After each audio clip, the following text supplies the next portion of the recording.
vendors and partners, which is an earned name, have to figure out how we work together more seamlessly so that we can create better outcomes for residents. Welcome to Season 8 of Bridge the Gap, a podcast dedicated to informing, educating, and influencing the future of housing and services for seniors. The BTG network is powered by sponsors Accushield, Align, NIC Map Vision, ProCare HR, Sage, Hamilton Captel, ServiceMaster, The Bridge Group Construction, and Solinity, and produced by Solinity Marketing.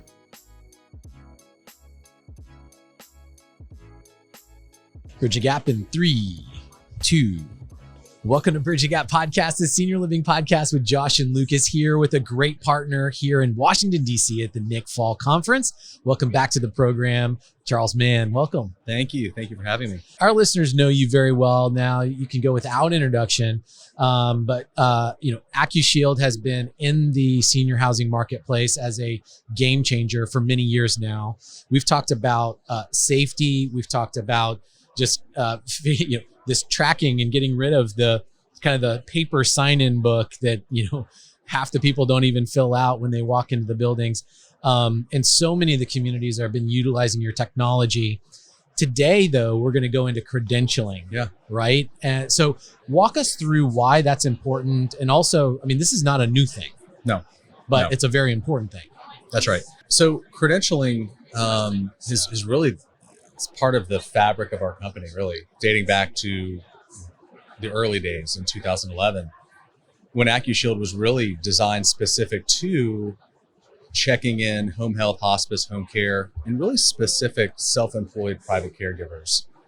And not only checking them in, but also understanding, does that self-employed private caregiver, does that home health agency and home care agency and hospice provider, do they meet the standard level of requirements that communities enforce and require?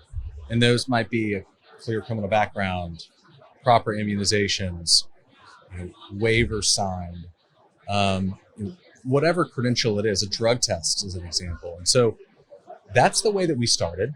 And we've always had that as part of our system, but really over the last 6 months to a year has this started to gain momentum as risk management becomes more and more part of the conversation as to who's in the community, who's hands-on with my residents, and who are they. And so that's something that's sort of changed. And we're excited about it because our belief is that communities need to know that a self-employed private caregiver has a clear criminal background. And self-employed private caregivers, while they add a lot of value, they also add a significant amount of risk. And what we do is we try and bring those individuals together. We make sure that they meet the requirements, right? There's very low cost insurance programs so that they play in the same playing field as home care. So at the end of the day, we really focus on that segment of care. It's not a staff member, right? It's coming in from the outside. Most medical care coming into senior living today is from someone other than the staff of that community. And so what we want to do is create transparency and help operators know who's caring for their loved ones. You guys have been onto this for a long time. Probably, I would assume the complexity of our industry has greatly grown, as well as the industry has grown since you guys originally kind of put this out there. And it was a thought leading piece. I think a great read and vision for you guys knowing where the industry was going, but also we've always needed the solution, but it's become glaringly more important as risk has risen, as our industry has risen. But I will say, I've talked to tons of operators.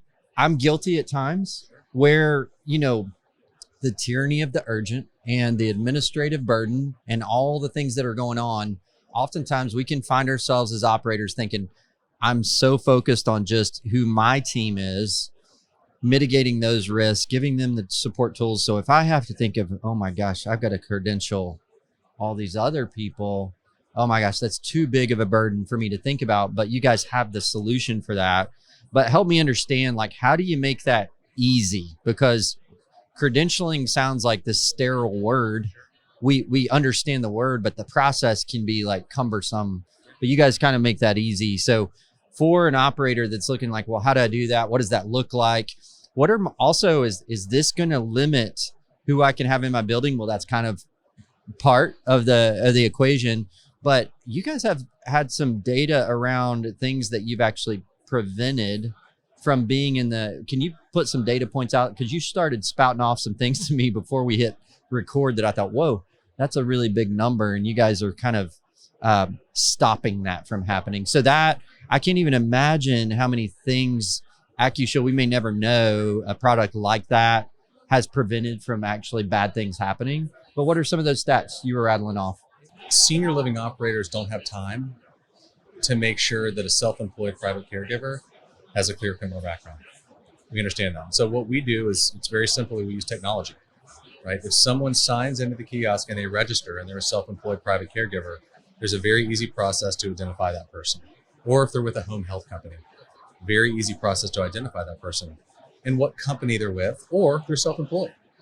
And then what Accushield does on our end is we reach out to them, right? We reach out to them on behalf of the community and share with them the process of going through the credentialing process. Once they do that, we upload their documents, we verify they're in place, and we provide a dashboard for communities to see that. And if someone has a felony conviction, right, we want the community to know that. And it's up to them then to, first of all, understand what that was and make the decision if they want that individual in their community hands-on with their residents. We stay out of that. What we do is provide transparency as to the individuals that are coming in from the outside and let the communities make that decision. And right now, based on our credentialing communities, those that subscribe to this process, we're uncovering about 2 individuals per month with felony convictions going into communities. And when we do that, we let these communities know that, hey, this individual that is either scheduled to come in or they already have come in, who they are, and again, let the community make the decision. And also, we work in such a way where if other communities are utilizing that individual, right, that doesn't meet that standard level of requirement, then what we do is we pass that information then on to those other communities to allow them that, the advantage of knowing who that person is. And so we think that's a big part of our safety and security message. And, the data continues to be staggering. I mean, we have home care companies giving us credentials of the individuals going into communities, and they have assault of an elderly individual on their criminal background. That's unacceptable. Not all. That's not all agencies, but that's some agencies, and a lot more than you would expect. And so we want to stop that. We want to mitigate that risk. And, it's, again, part of our mission of safer senior living. Wow, gosh. And, I just can't imagine, like, not only the bad things that could potentially happen to some of the most vulnerable people that we care for in society as our acuity's risen, but gosh, what a black eye these very few, thankfully, but it only takes one really bad situation to put a black eye, not only on a community, on that entire organization, but on our industry as a whole. And we've seen that through the years, through some bad press and unfortunate stories. So this is just one thing. I would imagine that there's a whole list of players out there that would love to be able to talk with the families and just look for an opportunity where the community has slipped up in one situation, and that costs so much money, not to mention what happens to that resident family. So credentialing is a huge thing in the industry. You guys have been at the forefront of that for a long time. You are collecting so many data points, Charles. I mean, like what your team is doing, I can't imagine just the information storage that you have. What other kind of things, can you give us a teaser on the opportunities that you see ahead? I mean, we're here at NIC. There's actually, I don't know if you feel it, everybody we've talked to feels a positive buzz again in our industry, which has probably been lacking for a couple of years now.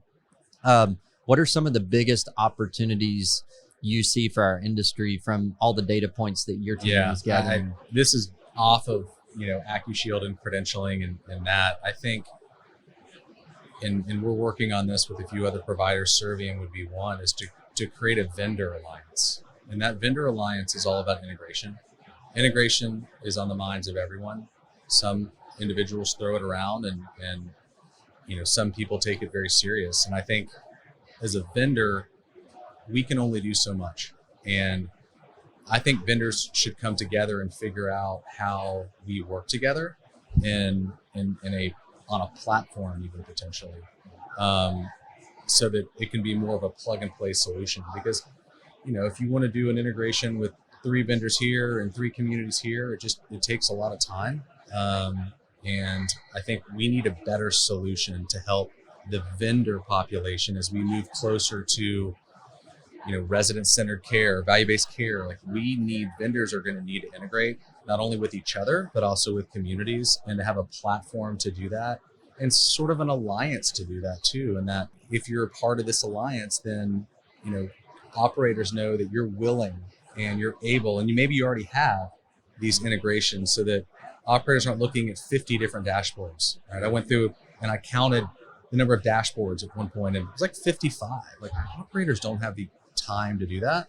And so vendors and partners, which is an earned name, have to figure out how we work together more seamlessly so that we can create better outcomes for residents. Well, that's an exciting conversation, even from the operator's perspective, because I can tell you one of the most brain draining, time draining things is, I think we all can recognize as operators, whether you're big or small, like, it's pretty easy to see the glaring challenges, right? It's like, those aren't hiding from you. They're right there in front of you. But to then say, okay, well, how am I going to solve this? I can't do this, create a software in-house and manage all this. So then you go down the vetting, and there's all these little silos, and trying to figure out where are the nuances and the overlaps between these. What are the value propositions? Are these people equipped and capable to deliver on what they sell? The whole vetting process, I can tell you, when your primary role at the community level or as in a regional that's supporting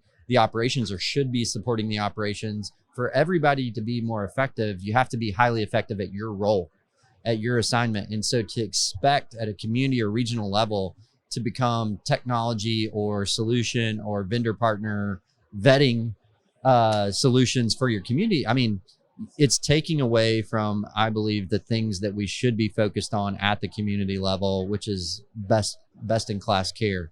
And so I think that's very insightful.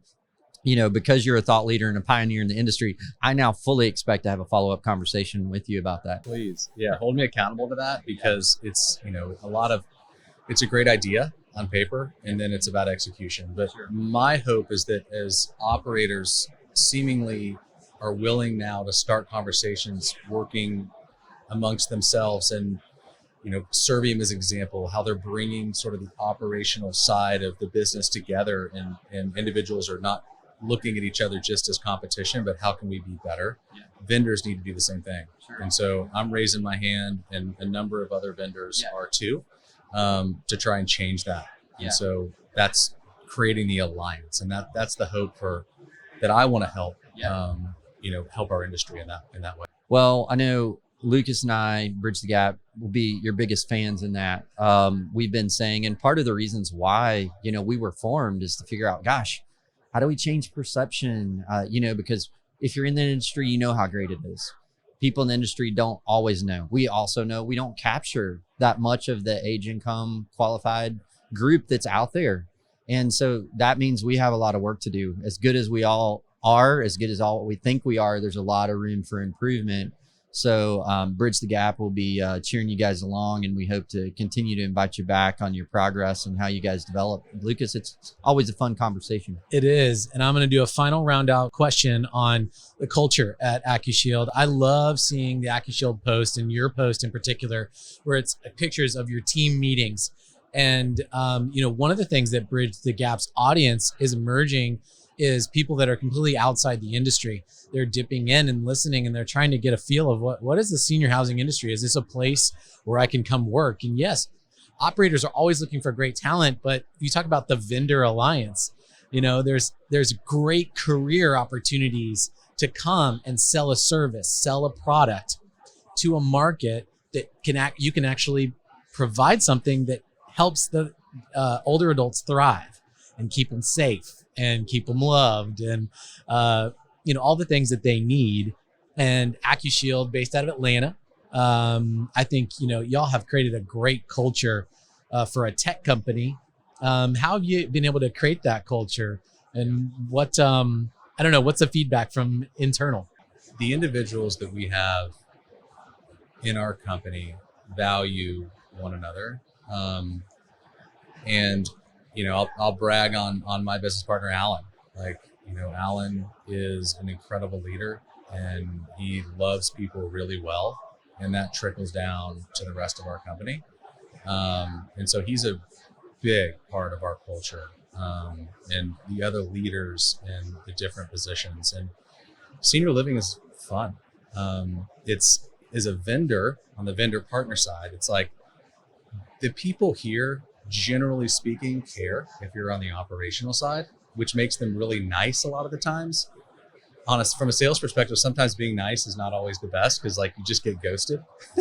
Whereas in other industries, sometimes they're just not, and they just tell you that to go away.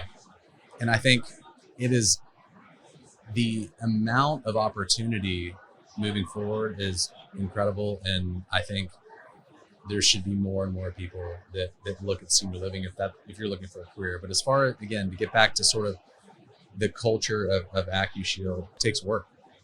It's like anything else, like a good marriage. It takes work. And so, sometimes some of the things that we do, you're like, wow, I'm really tired, but you know what, we need to do this because this is great. And then you get there and it's like, wow, I'm so glad we did that because I had an opportunity to talk to this person. So anyways, it's part of it. But again, Alan Barnes is a big part of that. We know that you have been too. So really great company, Accushield, great partners. And our listeners know we cannot bring all of this educational content without the help of our partners. And Accushield has been a long-term partner of ours. So we'll connect as we always do in every show. You can scroll down in your notes on your podcast player, click that link to Accushield. We'll also connect with Charles. Charles is very active on LinkedIn. Great person to follow if you're wanting good content surrounding the industry, just like Bridge the Gap. And so you can go to btgvoice.com and you can type in Accushield, and you can go back and listen to all the different topics related to safety, the Love Meter project for volunteers, and credentialing, and so many more right there on btgvoice.com. And then connect with us on LinkedIn. We want to hear your comments around this. Thanks for listening to another great episode of Bridge the Gap. Thanks for listening to Bridge the Gap podcast with Josh and Lucas. Connect with the BTG Network team and use your voice to influence the industry by connecting with us at btgvoice.com.